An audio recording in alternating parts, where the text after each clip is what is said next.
আমার ব্যাপারে কিছু বলেন। তৃতীয় কথা আপনাদেরকে বলতেছি, আমি কিন্তু এত সুর দিয়ে আওয়াজ করতে পারব না, কথা বুঝেনি? সময় অল্প, সুর দিলে ঘটনা একটা কইলেই 10 মিনিট লাগে।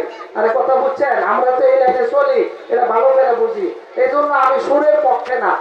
যেই কথা বলতে আপনার লাগে 3 মিনিট, ওই সুর দিয়ে কইলে 15 মিনিট শেষ। মানুষ ফলাফল পাইল কি? এত লক্ষ লক্ষ টাকা খরচ করে এত বড় প্যান্ডেল করা হয়েছে, সময় হয়েছে অল্প। এই জন্য অল্পতে যেন কথাগুলো বলে যেতে পারি, খুব খেয়াল করেন। 2 নম্বর কথা, যে আপনার পেশাগত ব্যবস্থা স্বাধীনতা আল্লাহ তাআলা দিয়েছেন, সেই পেশাটা যেন হালাল হয়। দুনিয়ার খরচটাই জিন্দিগি। আজকে আমরা যারা আছি হয়ে গেছি, ঠিক কিনা বলেন? আর কয় বছর বাঁচবেন? না 30 বছর, তাহলে আরো বেশি হলে 40 বছর।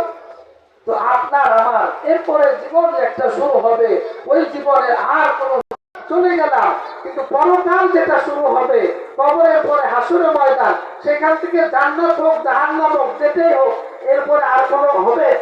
শুরু তো হয়েই গেল, আর কোনোদিন কিন্তু শেষ নাই, কোনোদিন শেষ নাই। লম্বা জীবন শুরু হবে, লম্বা জীবন। এই জন্য আমরা আমাদের কামাই রোজগার যেন হালাল হয়, হালাল হয়। আমাদের ভবিষ্যৎ প্রজন্ম ওই হালাল খাবার খেয়ে সুশীল সমাজ হবে। ওই হালাল খাবার খেয়ে দুর্নীতিবাজ হবে না। ওই হালাল খাবার খেয়ে কোনোদিন আদালতে বসে মিথ্যা সাক্ষী দিবে না, ঠিক কিনা বলেন? এজন্য আমাদেরকে পেশা হালাল হইতে হবে, সব ধরনের হালাল থেকে বাঁচতে হবে। 3 নম্বরে আমাদের মতাদর্শ, আকীদা বিশ্বাস, যেটা মতাদর্শ, যে তুমি হিন্দু হও, খ্রিস্টান হও, মুসলমান হও, যে কোনো মতাদর্শ আকীদা বিশ্বাস করো না কেন, তোমাকে আমি আল্লাহ স্বাধীনতা দিয়েছি, কিন্তু সেখানে আল্লাহ কান দিবেন। আমরা আলহামদুলিল্লাহ কালেমা পড়ে মুসলমান হয়েছি, মুসলমানের ঘরের সন্তান। আমাদের একজন প্রকৃত, আমাদের একজন নেতা আছেন, আমাদের একজন আদর্শ আছেন, আমাদের শ্রেষ্ঠ নবী, শ্রেষ্ঠ উম্মত।